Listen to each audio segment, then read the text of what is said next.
پاکستان کا آخری یہودی کون ہے؟ آج کل توجہ کا مرکز کیوں بنا ہوا ہے؟ آپ آزاد ہیں، آپ آزاد ہیں اپنی مسجدوں میں جانے کے لیے، آپ آزاد ہیں اپنے مندروں میں جانے کے لیے اور ریاست پاکستان میں اپنی کسی بھی عبادت گاہ میں جانے کے لیے۔ آپ کا تعلق کسی بھی مذہب، ذات یا نسل سے ہو، ریاست کا اس سے کوئی لینا دینا نہیں۔ یہ الفاظ ہیں بانی پاکستان قائد اعظم محمد علی جناح کی 11 اگست 1947 کی تقریر کے، جس میں اقلیتوں کے بارے میں بانی پاکستان کے خیالات و نظریات واضح ہیں۔ انہی الفاظ کی روشنی میں آج ہم بات کریں گے پاکستان کے آخری یہودی کے لقب سے مشہور نوجوان کی، جسے حکومت پاکستان نے کچھ سال پہلے یہودی شہری قبول کیا تھا، اور نوجوان کی درخواست قبول کرتے ہوئے پاسپورٹ میں ان کے مذہب کے خانے میں جوڈیزم تحریر کیا تھا۔ یہ نوجوان فیصل بن خلد ہیں، جنہیں پاکستان کے آخری یہودی کے نام سے پکارا جاتا ہے۔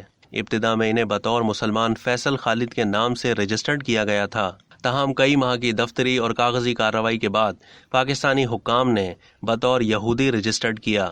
بعد ازاں 2018 میں عمران خان کی ہدایت پر شہریوں کی شکایات کے ازالے کے لیے بنائے گئے سٹیزنز پورٹل پر مبینہ طور پر پاکستان کے واحد یہودی شہری فیصل بن خلد نے حقوق سے انکار کے عنوان سے اپنی شکایت درج کرائی تھی، جس میں ان کا کہنا تھا کہ میں کراچی میں مقیم پاکستانی شہری اور یہودی مذہب سے تعلق رکھتا ہوں۔